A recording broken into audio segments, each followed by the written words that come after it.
क्या विश्व के नक्शे पर जयपुर को बहुत जल्दी अपना दर्जा खोना पड़ेगा?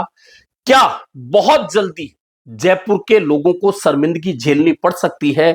और क्या बहुत जल्दी जयपुर अपने पर्यटक व्यवसाय में बहुत ज्यादा घाटा झेलने वाला है? ये तमाम बातें इसलिए निकल कर आई है कि जयपुर पर वर्ल्ड हेरिटेज का जो तमगा लगा हुआ है, यूनेस्को ने जो तमगा दिया हुआ है, वह तमगा बहुत जल्दी छिन सकता है। और इसके लिए अगर इस साल में तैयारी करने के साथ शासन प्रशासन ने जवाब नहीं दिया, जवाब से अगर यूनेस्को संतुष्ट नहीं हुआ, तो जयपुर से वर्ल्ड हेरिटेज का जो दर्जा है वह छिन जाएगा। और ये छिनने का मतलब है कि विश्व में जयपुर की जो पहचान है वह बदल जाएगी। तो इसका नुकसान जयपुर के व्यवसाय को, जो प्रमुख रूप से पर्यटक पर निर्भर है, उसको झेलनी पड़ेगी। क्योंकि यूनेस्को ने कह दिया है कि जयपुर की जो वर्तमान की परिस्थिति है उसमें उसका हेरिटेज का जो दर्जा है वह बनाए रखना संभव नहीं है।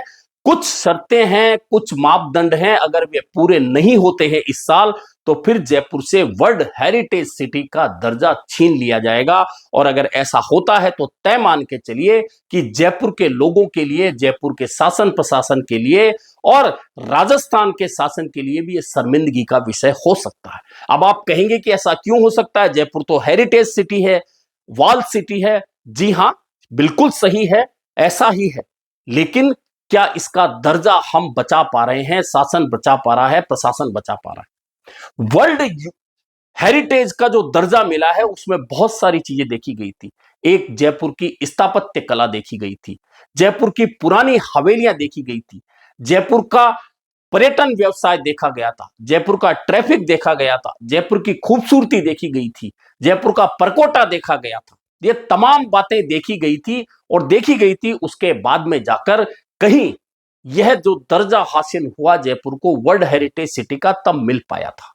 और वर्ल्ड हेरिटेज सिटी का दर्जा मिलता है तो उसका फायदा यह होता है कि पूरे विश्व के नक्शे पर जो पर्यटक स्थल होते हैं, हेरिटेज सिटी को, जिनको लोग हेरिटेज के रूप में देखना चाहते हैं, उन वह यूनेस्को की साइट पर उपलब्ध होते हैं। और उस साइट से देखकर पूरे वर्ल्ड के जो पर्यटक हैं वे उन स्थानों पर जाते हैं। और वहां जाते हैं तो निश्चित मानिए होटल व्यवसाय, रेस्टोरेंट व्यवसाय, ढाबा व्यवसाय या आपका ट्रांसपोर्ट का व्यवसाय या तमाम व्यवसाय जो इनसे जुड़े हुए होते हैं वे चलते हैं। और उस शहर की तरक्की, उस राज्य की तरक्की उन पर्यटकों पर निर्भर करती है। लेकिन जयपुर के साथ इससे बिल्कुल उलट होता जा रहा है। और उलट क्यों होता जा रहा है, जिसके कारण जो सामने आए हैं वह यह है कि एक तो पुरानी हवेलियों को बेतरतीब तरीके से तोड़कर उनमें व्यवसायिक कॉम्प्लेक्स लगातार खड़े किए जा रहे हैं।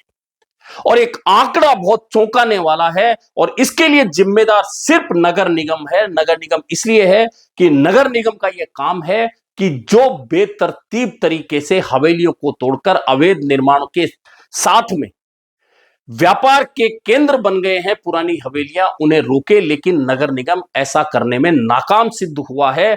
और जयपुर की जो 1200 पुरानी हवेलियां थी उनमें से 400 हवेलियां या तो तहस नहस कर दी गई हैं या उनका मूल स्वरूप बदल दिया गया है। और मूल स्वरूप बदल दिया गया है तो वर्ल्ड हेरिटेज सिटी बनाते समय यूनेस्को ने जो हवेलियां देखी थी, अब उनकी संख्या 1200 से घट के अगर 800 पर आ गई है, तो यह निश्चित तौर पर जिम्मेदारी अगर किसी की है तो नगर निगम की है, जिन्होंने इन हवेलियों को तोड़कर व्यापारिक केंद्र बनते हुए देखा और आंखें मूंदे रखी। ऐसे में यह दर्जा छिनने का अगर पहला कारण होगा तो यह होगा कि वर्ल्ड हेरिटेज सिटी में शामिल 1200 में से 400 से ज्यादा हवेलियां अब व्यापारिक केंद्रों में बदल गई या अपना मूल स्वरूप खो चुकी हैं। दूसरा जो बड़ा कारण है वह जयपुर का ट्रैफिक है। और जयपुर के ट्रैफिक की तो राम दुहाई दे, जो भी व्यक्ति इस ट्रैफिक में चलता है, आप वाल सिटी के छोड़ दीजिए, आप बाहर की तमाम सड़कों पर चले जाइए, अगर आप ट्रैफिक जाम में नहीं फंसेंगे तो फिर आपका सफर पूरा हो ही नहीं सकता।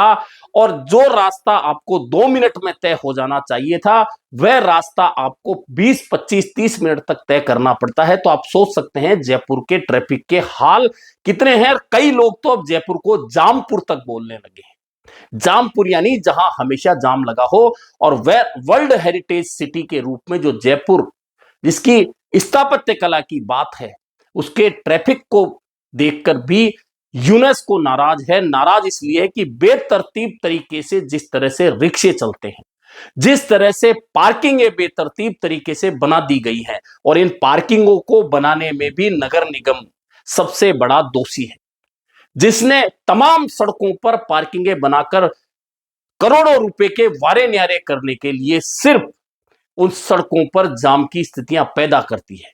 साथ में ट्रैफिक पुलिस जिम्मेदार है, जो चालान करने में तो अव्वल रहती है, लेकिन ट्रैफिक को सुचारू चलाने में कभी भी नजर नहीं आएगी कि खड़े होकर मुस्तैद होकर ट्रैफिक पुलिस जयपुर के ट्रैफिक को चलाने में मदद करती हो। ऐसे में जो वॉल सिटी का फंसा हुआ ट्रैफिक है, छोटी छोटी गलियां हैं जिनमें पुरानी हवेलियां देखना चाहते हैं पर्यटक, अगर वे वहां पैदल चलने में भी मुश्किल का सामना करें तो फिर आखिरकार क्यों कर पर्यटक जयपुर की वॉल सिटी को देखने आएगा।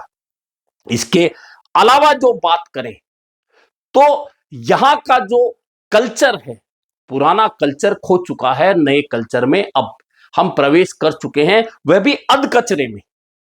यानी कि अब आप देखिए, कोई विदेशी पर्यटक आएगा तो क्या देखेगा? जयपुर की हवेली देखेगा, जयपुर की स्थापत्य कला देखेगा, वह पैदल चलता हुआ लोगों से मिलेगा, बात करेगा, लेकिन यहां का कल्चर बदलता हुआ निश्चित तौर पर लोगों को निराश कर रहा है। और ये एक बहुत बड़ा आंकड़ा है कि जयपुर में विदेशी पर्यटक जो बड़ी संख्या में आते थे, कहते थे कि हिंदुस्तान का जो ट्राइंगल है पर्यटकों का, दिल्ली, आगरा और जयपुर, उसमें से जयपुर धीरे धीरे अपनी आभा खोने लगा है।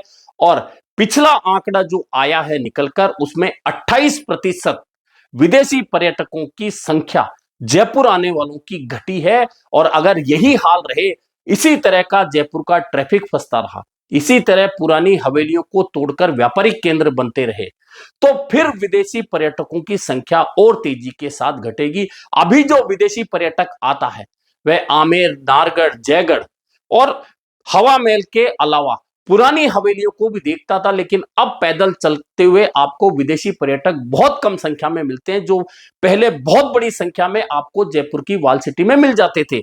और ये हर आम आदमी महसूस भी करता होगा कि आखिरकार जयपुर में विदेशी पर्यटक क्यों नहीं आ रहा। तो इसका सबसे बड़ा कारण यही है कि यूनेस्को की लिस्ट में शामिल वर्ल्ड हेरिटेज सिटी जयपुर अव्यवस्थाओं का जिस तरह से शिकार बन चुका है, उस शिकार बनने के बाद में अब विदेशी पर्यटकों का रुख यहां से बदलने लगा है। और जयपुर में नगर निगम गंदगी के हालात जो गलियों में छोड़िए, आप प्रमुख रास्तों पर भी जो होते हैं, और नाक पर रुमाल रखकर या हाथ रखकर आपको निकलना पड़ता है उस बदबू भरी स्थिति में से। तो जब आपकी स्थिति यह है, आप इस चीज का सामना कर रहे हैं, तो विदेशी पर्यटक आखिरकार पैसा खर्च करके यहां आ रहा है, आपके व्यवसाय को बढ़ावा देने यहां आ रहा है, वह क्यों कर उस गंदगी में से गुजरना चाहेगा? यही कारण है कि यूनेस्को की वर्ल्ड हेरिटेज सिटी में शामिल जयपुर अगर इस साल यानी कि 2026 के दिसंबर तक यूनेस्को को उन मापदंडों के साथ में जवाब देने में सफल रहा कि नहीं, अब जो हवेलियां बची है उन्हें हम बचाएंगे, उनका मूल स्वरूप बचाएंगे, उनको व्यापारिक केंद्र नहीं बनने देंगे, हम अतिक्रमण हटाएंगे, हम जयपुर के जाम को सुचारू करेंगे, और जहां तहां गंदगी दिखती है वह नहीं दिखने देंगे, और जयपुर का जो स्थापत्य कला है जिस पर हम गर्व करते थे वह फिर से बनाएंगे, जयपुर का परकोटा जो अपना स्वरूप खो चुका है उसे बचाएंगे, और परकोटे पर बनी हुई इमारतों को हटाएंगे, जो अतिक्रमण है उन्हें हटाएंगे। ये तमाम बातों को इस साल पूरा करने के साथ अगर जयपुर का शासन प्रशासन यूनेस्को को जवाब देने में सफल रहा तो जयपुर हेरिटेज सिटी का दर्जा बच जाएगा, अन्यथा जयपुर से वर्ल्ड हेरिटेज सिटी का दर्जा हट जाएगा। यूनेस्को की लिस्ट से अगर यह दर्जा जयपुर का हट गया तो निश्चित मानिए कि जयपुर में आने वाले पर्यटकों की संख्या घट जाएगी, और अगर ऐसा होता है तो फिर जयपुर के तमाम व्यवसायों पर बहुत बड़ा प्रहार यह हो जाएगा। उसके लिए जिम्मेदार सिर्फ शासन प्रशासन होगा, जिसने इस वर्ल्ड हेरिटेज सिटी के मूल स्वरूप को बिगड़ते हुए देखते हुए भी अपनी आंखें मूंदे रखी और इसे बचाने का प्रयास नहीं किया।